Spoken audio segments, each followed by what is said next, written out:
Hello students, let's welcome to our YouTube channel Physics for UG. So in today's video we shall discuss few problems and few probable questions, short question and numericals of geometrical optics. So first of all, let's start from the question. So in the first question, establish the condition of total internal reflection using Fermat's principle. That means you have to establish the condition for TIR using Fermat principle. So while studying laws of refraction using Fermat's principle, we have sin I by sin r equal to 1 mu 2. That means 1 mu 2 is equal to mu 2 divided by mu 1. This is the law of refraction. If medium 2 is rarer medium as compared to medium 1, then 1 mu 2 less than 1, because if medium 2 is rarer, then medium 2 is rarer, that means a less refractive index. Medium 2, that will be less refractive index, and mu 1 will be more refractive index. So definitely it will be less than 1. So sin A by sin R will be less than 1. So sin A will be less than sin R, or I less than R. So if R equal to 90, then sin R equal to 1, then sin R equal to 1, then sin I equal to mu 2 by mu 1. That will be okay. Here why medium 2 is rarer medium? Because for TIR the must condition is that light must travel from denser medium to rarer medium. That is the must condition. Okay, when light travels from denser to rarer, so in that case only TIR can occur. So for TIR, R must be 90 degree, that is I less than R. So sin I equal to, this is the condition for TIR. Now move to the next question. So that whether matrix 3, 2, 3, 4 is a system matrix of optical system. That means we have to prove that that is a system matrix. So the determinant of the system matrix is 3, 2, 3, 4, that is equal to 3 into 4 minus 3 into 6, that is equal to 12 minus 6 is 6. Since determinant of a matrix should be unity, hence the above matrix cannot be system matrix of optical system. That means for a matrix to be a system matrix, the determinant should be 1. Okay, let's move next question. This is very interesting, that is a very important problem. The equivalent focal length of an HUYGENS eyepiece is 6 cm. Calculate the focal length of the field lens. In HUYGENS eyepiece consists of two lenses, that is field lens and eye lens, of focal length 3f and f respectively. Field lens has focal length 3f and eye lens has focal length f, separated by distance 2f, and distance separation between them is 2f. The equivalent focal length formula is given by 1 by capital F. Capital F is the equivalent focal length, 1 by f1 plus 1 by f2 minus d by f1 f2. f1 and f2 are the focal lengths of the two lenses. So 1 by f equal to f1, by solving this equation, f1 plus f2 minus d by f1 f2, or f is equal to, by taking the reciprocal, f equal to f1 f2 by f1 plus f2 minus d. That is the most familiar formula, f equal to f1 f2 by f1 plus f2 minus d. So f1 equal to 3f here, because f1 there is a field length, focal length 3f, and f2 eye length, focal length f, and distance d equal to f, and capital F equal to 6 cm. Put all these values. F equal to 3f into f by 3f plus f minus 2f, that is equal to 3 by 2f. We get that 3 by 2f. Okay, next 3f equal to, so by solving 3f equal to 2f by cross multiplying, 3f equal to 2f small f and equal to 2 into capital F. Capital F is given 6 cm, so 2 into 6, that is equal to 12 cm. So the focal length of the eye lens is 12 cm, and that of the focal length of field lens is 3f by 12 cm, and the focal length of eye lens is, that is f. F means 3f equal to 12, so f equal to 12 by 3, that is equal to 4 cm. So here in this question, the focal length of the field lens is 12 cm and that of the eye lens is 4 cm. Now let's discuss the next question. Two thin plano-convex lenses of same material in an Huygens eyepiece are 10 cm apart. That means distance D equal to 10 cm. It is given in the question. Find the focal length of the lens and equivalent focal length of the eyepiece. The focal length of, in the previous question, similar to previous question, the focal length of the eye lens is f equal to, you have to find. So 3f equal to also find, you have to find. The focal length f also equal to find. Okay, in Huygens eyepiece, capital F equal to 2 by 3f and D equal to 2f. Capital F means that is the equivalent focal length, f equal to 2 by 3f, and small d is the distance between the two lenses is 2f. So from these two equations, f equal to d by 2, d means 10 cm by 2, that is equal to 5 cm. So small f equal to 5 cm means small f is the focal length of the eye lens. So focal length of the field lens will be 3 times f, 3f. So 3f equal to 15 cm. And focal length of the equivalent lens, that is equal to 3 by 2f. So 3 by 2 into what is f? F is 5. So 15 by 2, that is equal to 7.5 cm. But you have to remember that what is the formula, what is the focal length? The focal length of the field lens is 3f. Remember this one. Focal length, equivalent focal length is capital F, which is capital F equal to 2 by 3 f, and distance d equal to 2f, and the focal length of the eye lens is f. So you have to remember all these things so that you can solve the problems easily. Next is the focal length of each lens of RAMSDEN eyepiece is 12 cm. In the RAMSDEN eyepiece, calculate the equivalent focal length of the eyepiece. Okay. Now, f1, f2 are the focal lengths of the field lens and eye lens. So f1 equal to f2 equal to f equal to 12 cm, that is given in the question. So equivalent focal length is given by f equal to, similar to the previous question, f equal to f1 f2 by f1 plus f2 minus d. By solving this equation, by putting f1 equal to f2 equal to f in this part, that will be 2 by 3 f, because that will be f into f divided by f plus f, and distance is, that is 2 by 3f. So by this, by using formula already, that is 2 by 3f. So capital F, that's for capital D, small d equal to 2 by 3f, capital F equal to f into f by this much, that is equal to 3 by, distance d equal to 2 by 3f. So by using this value, capital F equal to 3 by 4 f. F is given by 12 cm. So the answer will be 12 into 3, that is 36 by 4, that is equal to 9 cm is the capital F. So capital F is the focal length of the totally eyepiece. Eyepiece means that is not eye lens. Eyepiece means a Huygens eyepiece. Okay, that is asked in the question. Find the focal length of the eyepiece. Eyepiece means Huygens eyepiece or RAMSDEN eyepiece.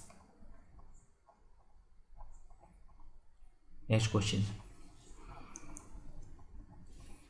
Red light of wavelength 7.5 into 10 to the power minus 7 meter enters a glass plate of refractive index 1.5. If velocity of light in vacuum is 3 into 10 to the power 8 meter per second, calculate in glass the frequency, velocity and wavelength of light. This is the purely refraction based question. So what is lambda? Lambda is equal to 7.5 10 to the minus 7 meter, that is in air. So c equal to this much, 300 by 8 meter per second, and mu equal to 1.5, and also you know speed of light c is equal to frequency into wavelength, that is nu into lambda.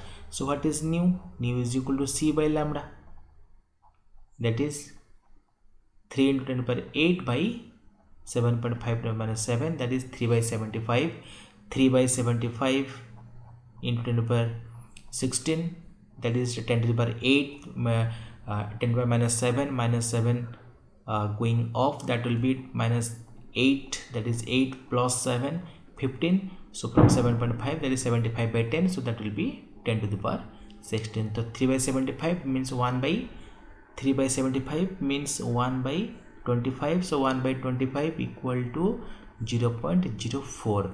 So 0.04 into 10 to the power 16 frequency, and 4 into 10 to the power 14 Hz. Here remember one thing, whenever light travels from one medium to other medium, then everything changes except frequency. Frequency never changes, frequency no change,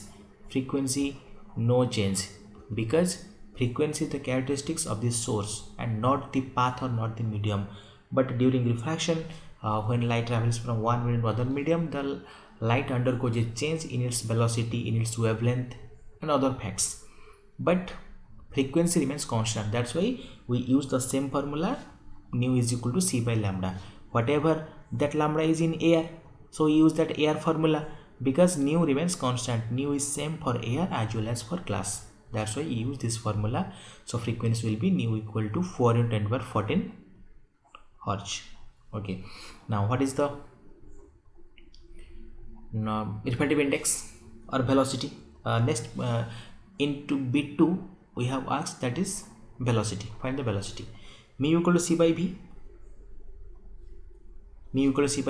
That means mu is the refractive index and v is the velocity of light in glass medium, and c is the speed of light in air medium or vacuum. So mu equal to c by v. What is v? V equal to c by mu just by cross multiplying. C equal to 300 per 8 meter per second and mu equal to 1.5. So 1.53, that will be 2 into 10 to the power 8 meter per second. That is the velocity or speed of light in glass medium. So what is lambda dash? Lambda will change definitely. I have already told you that lambda will change. So lambda dash equal to lambda by mu, because lambda and mu are inversely proportional. Lambda and mu are inversely proportional, so that will be lambda dash equal to lambda by mu. 7 into 10 to the power minus 7, that is lambda in air, by mu 1.5. So by using this value 1.57, that will be 5 into 10 to the power minus 7 meter. So 5 into 10 to the power minus 7 meter will be, we can write, that is 500 into 10 to the power minus 9 meter, that is equal to 500 nanometer. Also we can write. It may be asked in the question, express the wavelength in nanometer format. So 5 into 10 to the power minus 7 meter is equivalent to 500 nanometer as well as 5000 angstrom, because 1 angstrom equal to 10 to the power minus 10 meter. So clear this question? Now move to the next question. Light of wavelength 700 nanometer has coherence length 13 into 10 to the power minus 6 meter. Find the coherence time. Lambda equal to 700 nanometer means 700 into 10 to the power minus 9 meter, that is 7 into 10 to the power minus 7 meter. Okay, length, coherence length equal to 14 into 10 to the power minus 6 meter. Then tau, that is the coherence time equal to L by C.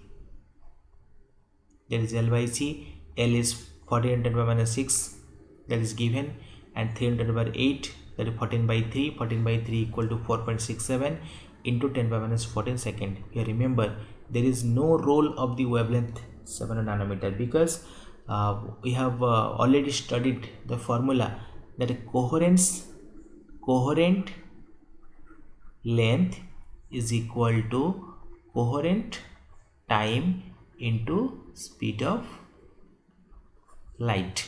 So coherent length L is equal to coherent time tau into C, because distance is equal to speed in time. So use here this formula, coherent length equal to coherent time into speed of light. That is the most important formula when solving the problems like coherent length and coherent times situations.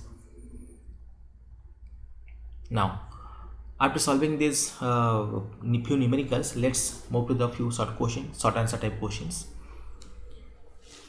You have to just remember what is Fermat's principle of least time. It states that a ray of light traveling from one point to Another point, through a set of media always follow a particular path for which time taken is least or minimum. That means light will follow that path for which the time taken is minimum, and this principle is called Fermat's principle of least time. Okay. Next question is, what do you understand by optical path? What is optical path? When a ray of light travels a distance x in a medium of refractive index mu, then the product mu s is called optical path. So optical path is equal to distance into mu, refractive index. Remember here, optical path is the distance. So optical path has distance unit as meter, and distance also refractive index, and travel distance x, light distance travels x, so that is x is also meter, and mu is unitless. That's why meter equal to meter, length equal to length. So mu is just a number which is multiplied in order to find the optical length, optical path, and mu has no unit. The refractive index mu has value 1.3 for water medium, and mu is equal to 1.5 for glass medium, and mu is equal to 1 for vacuum, and mu is equal to 1.008 for air. So they don't have any type of unit. So mu, refractive index, is unitless. Okay, so optical path is basically the product of mu x. Mu is the refractive index and x the distance traveled by the light in a medium. Okay, next, what is dispersion of light?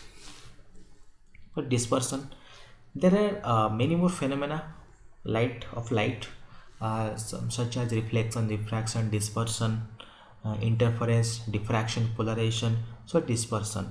So dispersion basically means the splitting of white light into its constituent colors on passing through a prism is called dispersion of light. What is that? Suppose this is a prism. When white light passes through it, then that light split into 7 colors. So refraction, that means there are 7 colors. So what are 7 colors? The bottom part is V and the upper part is red. So it will be V, I, B, Z, Y, O, R. That is behavior. Okay, this dispersion meaning the splitting of white light. So when inside a prism white light passes through it, then it undergo refraction, and the refraction, after refraction, it covers, it will split into 7 colors, that is behavior, and this phenomena is known as dispersion of light. Next is, what is dispersive power of a metal of prism? The dispersive power of a metal of prism for any two colors is called as the ratio of angular dispersion for these colors to the deviation suffered by the mean light. So what does that mean? Dispersive power, suppose that is dispersive power we use, that is equal to angular dispersion, means suppose angular dispersion for two different colors, that is angular dispersion for violet color minus angular dispersion for red color, divided by, that is for mean color is, that is omega, suppose. So angular deviation or dispersion means, do you know that deviation angle D is equal to mu minus 1 into A. Deviation angle D is equal to mu minus 1 refractive index minus 1 into A is the angle of prism. So by using this data, so what is omega? Omega is the mean color. So normally mean color is treated as yellow color. Yellow color is the mean color.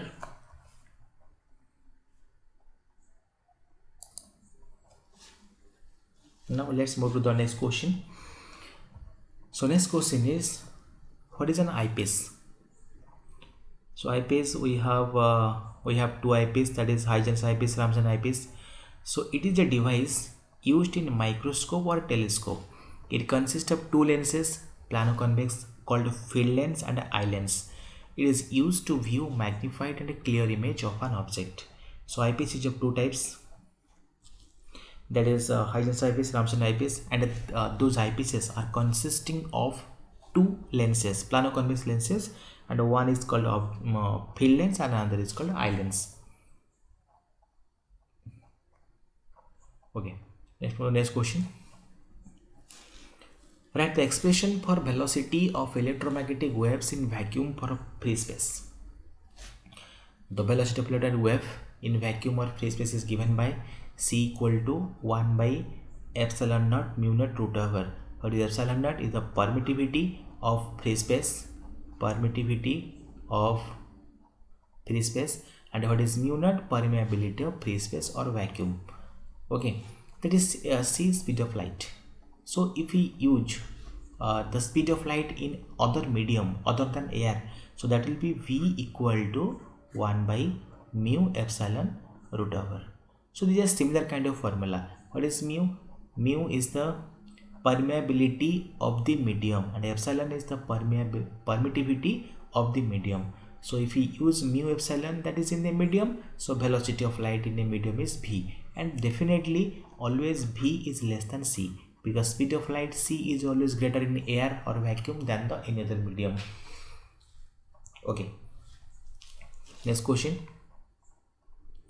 What is wavefront? The locus of all the particles of the medium which are at any instant are vibrating in the same phase is called wavefront.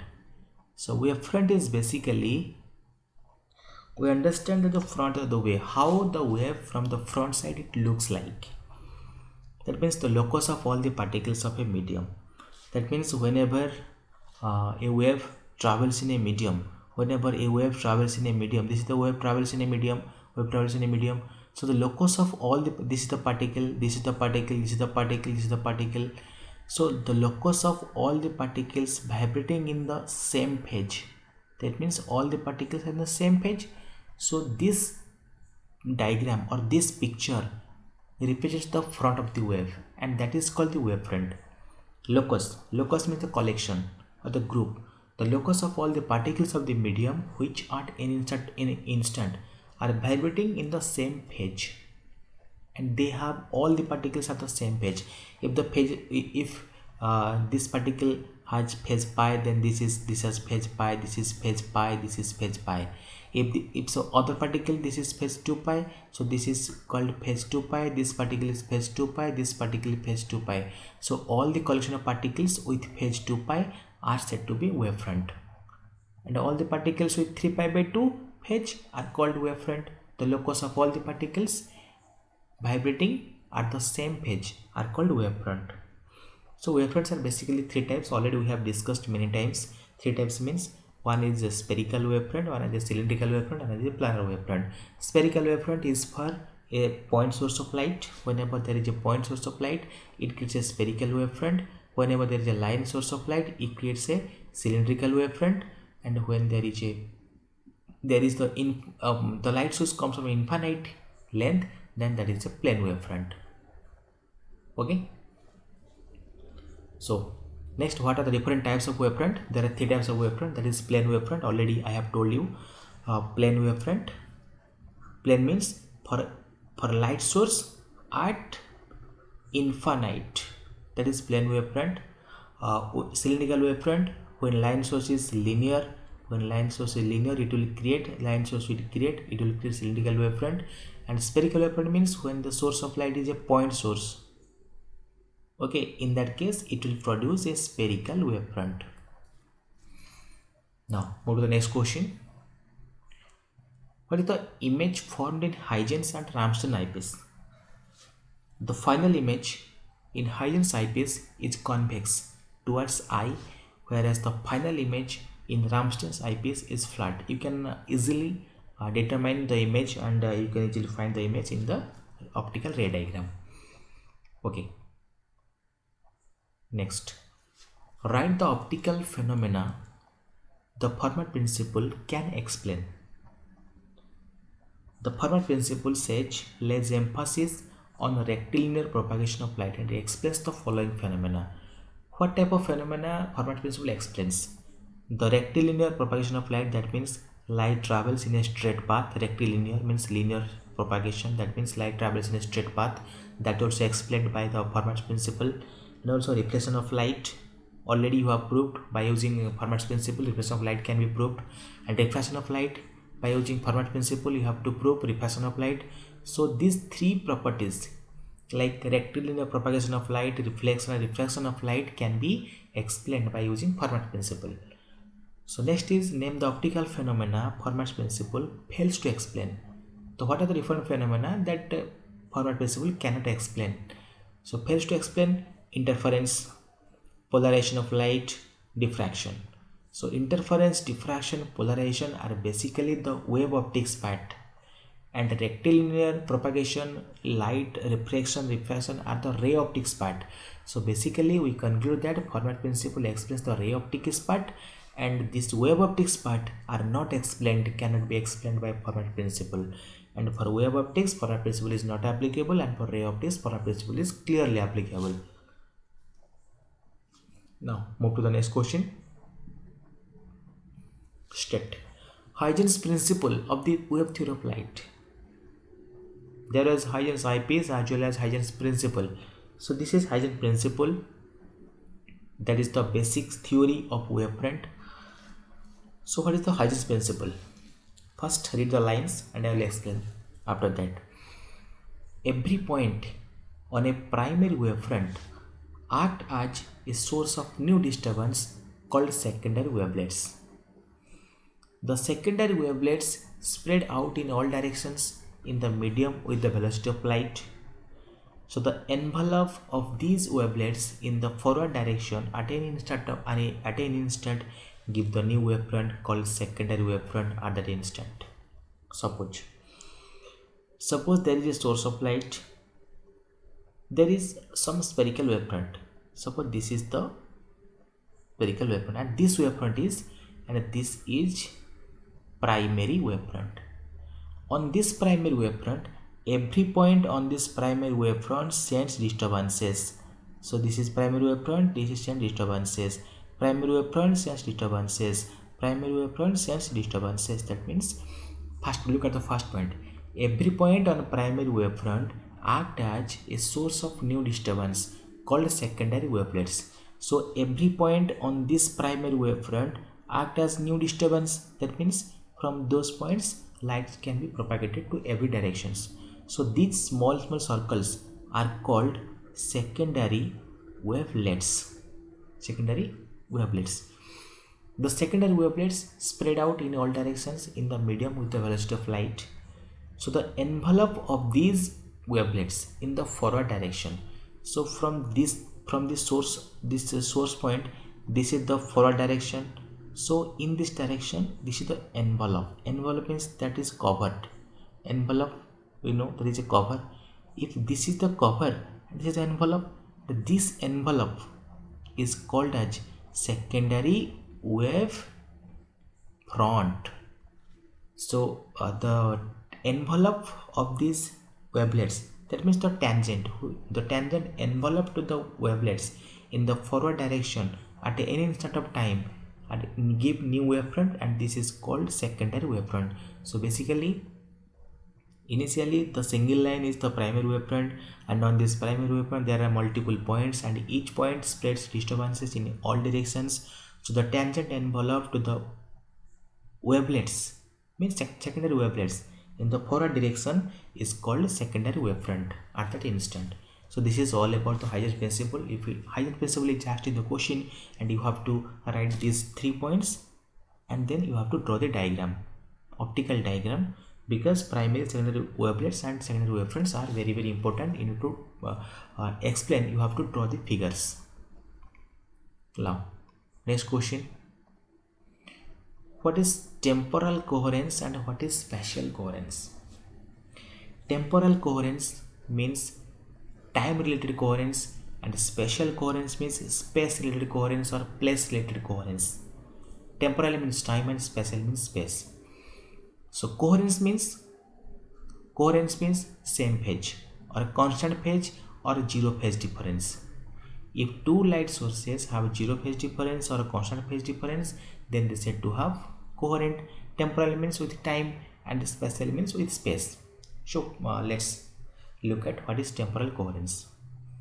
If the phase difference of the waves crossing 2 points lying along the direction of propagation of wave is independent of time, that is phase difference is constant with time, then wave is said to possess temporal coherence. Okay, what is that? Suppose there is a wave, and on this wave there is a point, this is a point P and this is a point Q. So between these 2 points, if the phase difference of the waves crossing 2 points lying along the direction of propagation, so this line is the direction of propagation, so along that line there are 2 points. If at any instant of time or at any time the phase difference between these 2 points remain constant, suppose at point P the phase is pi and at point Q the phase is suppose 3 pi, so difference is equal to 2 pi.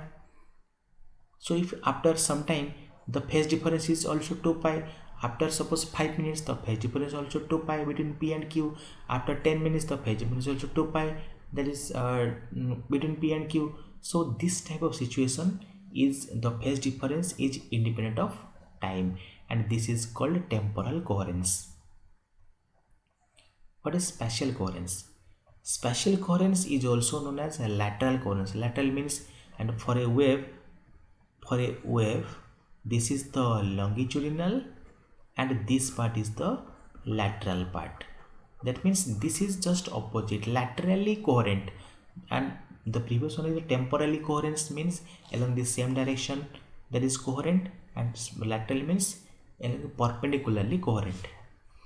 A beam of light is said to have spatial coherence if the phase difference of the waves crossing 2 points on a plane perpendicular to the direction of propagation of beam is time independent.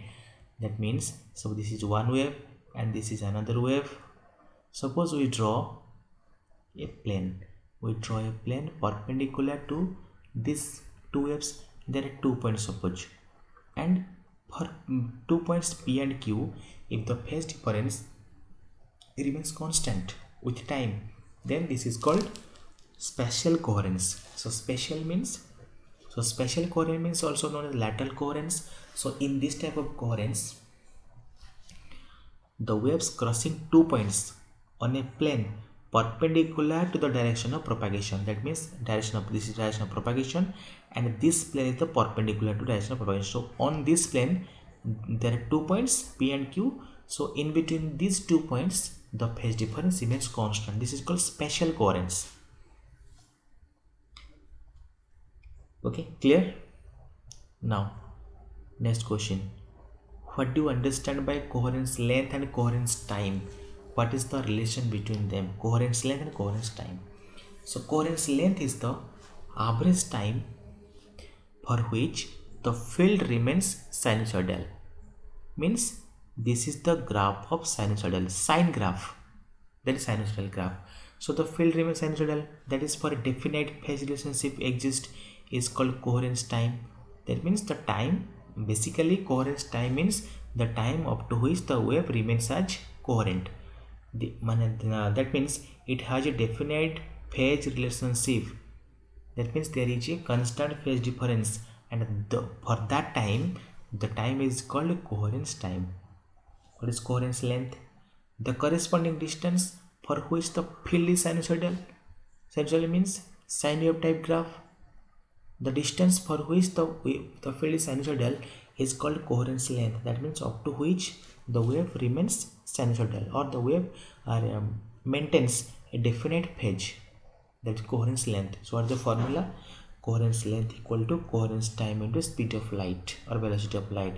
Length equal distance equal to time into speed. Same formula, distance equal to time into speed. So coherence length or coherent distance equal to coherence time into speed of light. Clear? Now little bit longer answer questions. So write Fermat's principle in mathematical form. So first of all, Fermat principle in mathematical form may be written for a homogeneous and isotropic medium as ds integration is minimum, that means delta ds equal to 0, which means that between 2 points a ray of light will travel in straight line and not in any path. That's what is minimum, it will cover a minimum path. So for a non-homogeneous and isotropic medium, Fermat principle may be written as mu ds equal to 0, that is a minimum or maximum, that means stationary, or minimum or maximum, it is also means that is extremum. Extremum means minimum or maximum. Delta mu ds equal to 0. That is for non-homogeneous medium, and the previous one is for homogeneous medium, which means that for a refraction through prisms and lenses, the path of ray between 2 points is that for which the time is stationary in value. That is very basic principle. That is the first geometrical. This is the first principle you have to study. Write Fermat's principle and statement as well as in the mathematical format. And by using Fermat's principle, you have to derive the laws of reflection and refraction as well. So next question: What are the cardinal points of an optical system? Three pairs of points form 6 cardinal points of an optical system, and the 3 pairs are first and second focal point, first and second principal point, first and second nodal point. So these are, this is 2, this is 2, this is 2. So total 6 cardinal points are there. So 2 focal points, 2 principal points, and 2 nodal points. Okay, clear? Let's move to the next question. This is also very important. Write the formula of focal length for a thin lens. There are 2 types of lenses. One is this is thin lens, and another is this is some type of thick lens type. This is thick lens type. Okay, and this one is thin and this one is thick lens. So the formula of focal length of a thin lens is given by focal length from thin lens 1 by f equal to mu minus 1 into 1 by r1 minus 1 by r2. What is f? F is the focal length of the lens. What is mu? Refractive index of the material of lens. If it is glass, then it will be 1.5. If it is other material, then that will be other value. R1 and R2 are the 2 radii of curvatures of the 2 faces of the lens. Remember, what is R1 and R2? Suppose this is the lens and the light comes from the left side. This is the left side and this is the right side. So while coming from the left side, we meet this is the first surface and this is the second surface. So for the first surface, this will be the circle and this part will be the radius r1, and for the second surface, this will be the spherical type shape, so this radius will be r2. So in this is the convex lens type. So in convex lens, r1 is taken as positive and r2 is taken as negative, because from this central point, and this is the optical center of the lens, we take left side as negative and right as positive. That's the sign convention of every optic system. So as the first surface of the lens bends towards the right, so right side r1 will be positive, and the second surface, since it is bent towards left side, so r2 will be negative. So while solving problems, we use r2 as negative for convex lens. Remember, for convex lens only, and r1 is positive. But for concave lens, that will be opposite nature, because in case of concave lens, this is the first one, this is the second one. So first bends towards left, so that is r1 negative, and second bends towards right, so r2 that will be positive. The difference. Remember, what is mu? In higher order thinking, if you use mu, that mu is equal to actually mu2 by mu1, means refractive index of second medium with respect to first medium actually. And for lens system, here we take this inside part is mu2 and outside part is mu1.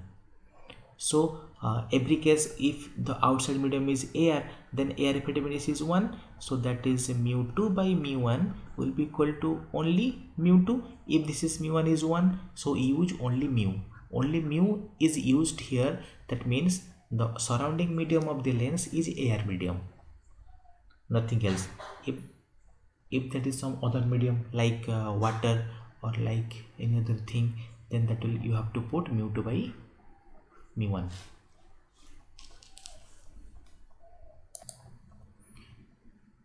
Next question.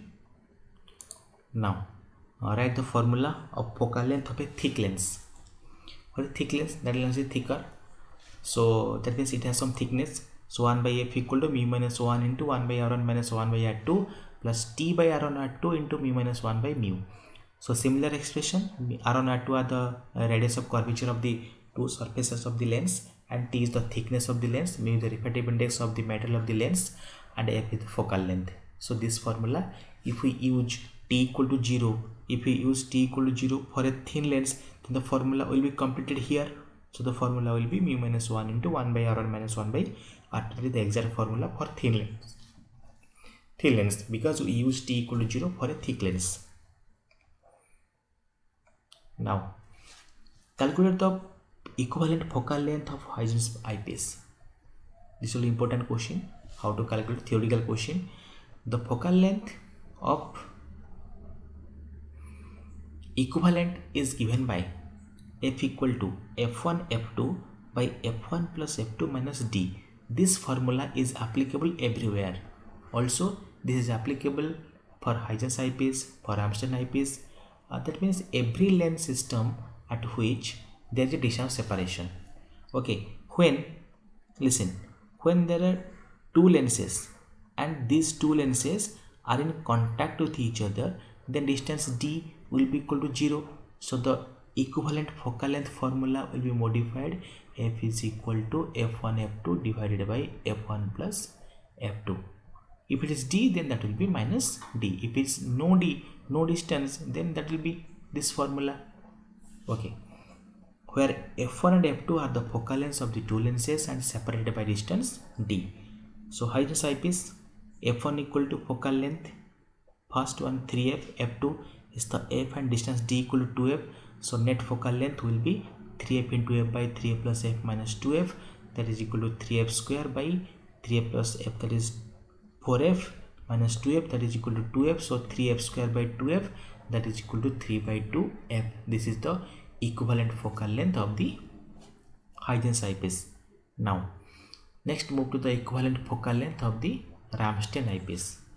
Same formula we use here, that is f equal to f1 f2 by f1 plus f2 minus d. So here in RAMSDEN eyepiece, the two lenses like field lens and eye lens have the same focal length, f1 equal to f2 equal to f. So d equal to 2f by 3, distance between the two lenses d is 2 by 3. So by using these values, f into f by f plus f minus 2f by 3, so that is f square by 2f minus 2f by 3, that is LCM is 3. So taking that will be CF multiplying with 2f, that is 6f minus 2f, 6 minus 2 3, that is 4f by 3. So f 1f cancel, 3 taken offside, then taken off, that will be 3 by 4 f. That is the focal length of the RAMSDEN eyepiece. So now let's discuss few short type questions. That's one word answer.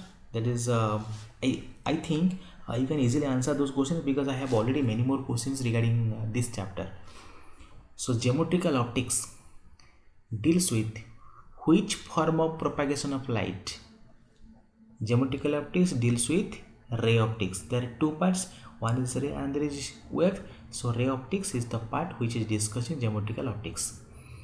Second question, wave optics deals with which form of propagation of light? Wave optics, waveform.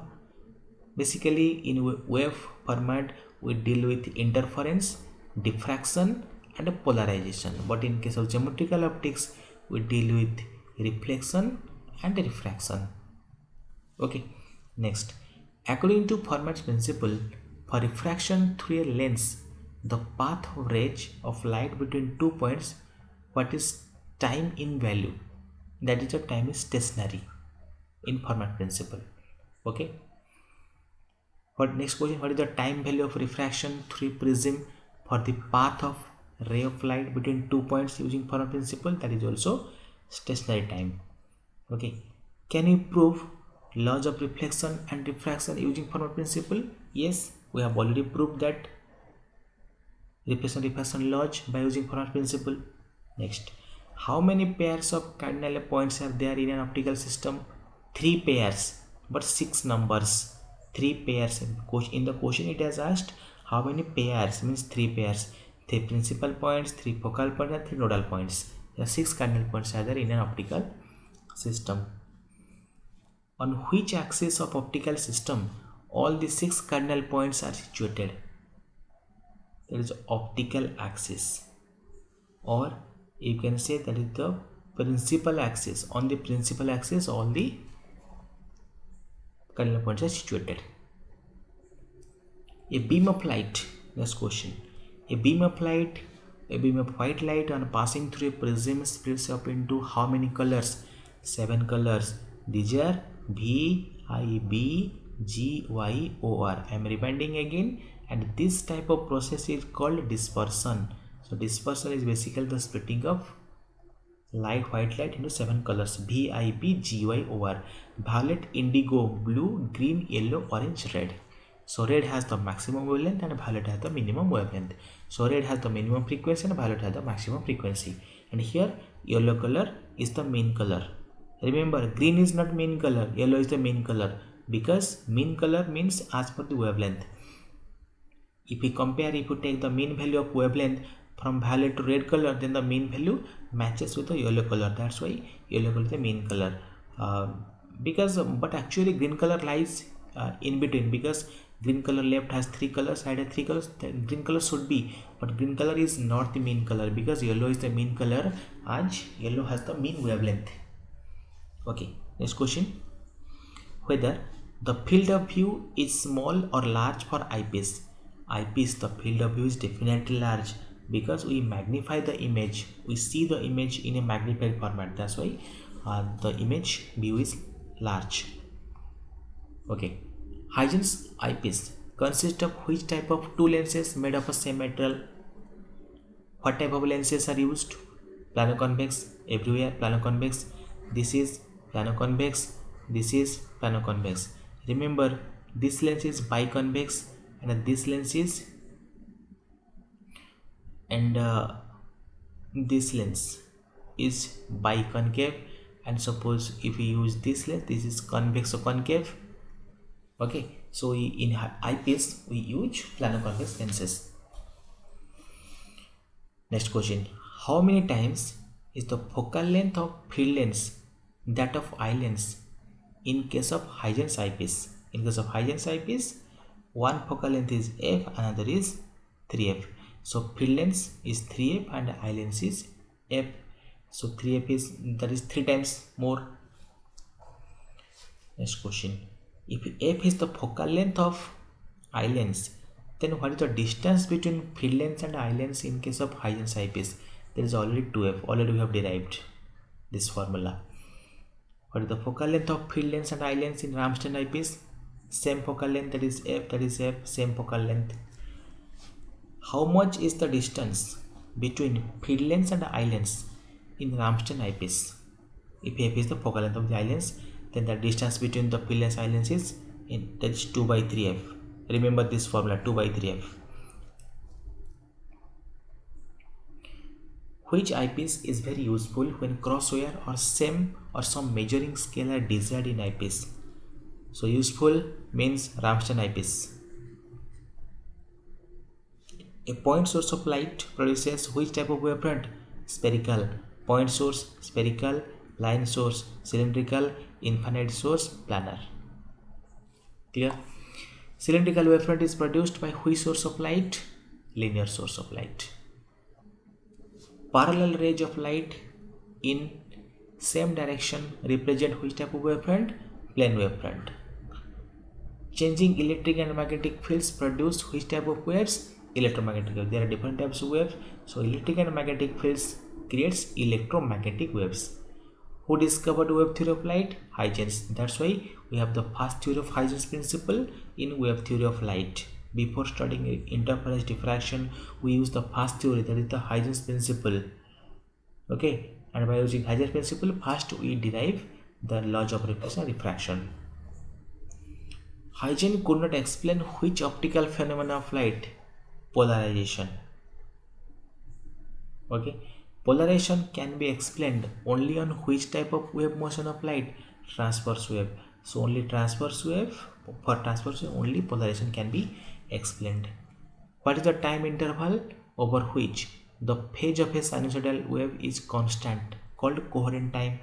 So time interval is called coherent time and the space interval is called coherent length.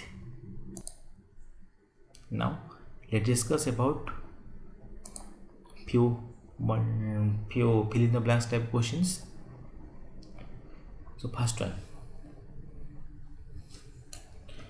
in geometrical optics we consider the propagation of light in the form of dash, in the form of ray, and in the wave optics we consider the propagation of light in the form of waves.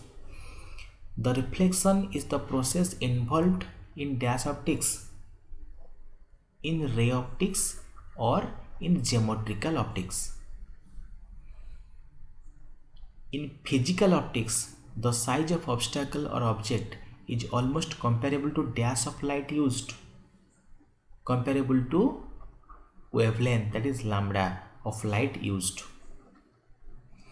In refraction through a prism, the path of the ray between 2 points is that for which the time is dash in value, the time is stationary in value.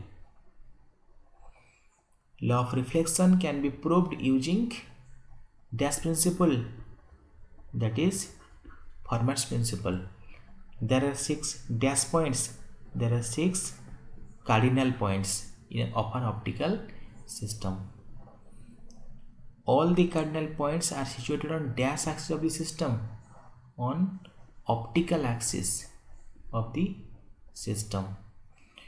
2 points on the principal axis of the optical system characterized by unit angular magnification are known as dash points, are known as nodal points. A beam of white light when passes through a prism splits up into constituent colors is called dash of light, is called dispersion of light. Next, the eyepiece is preferred over a single lens because it gives dash image, it gives enlarged image, or it gives magnified image, or it gives quite a bigger image, enlarged.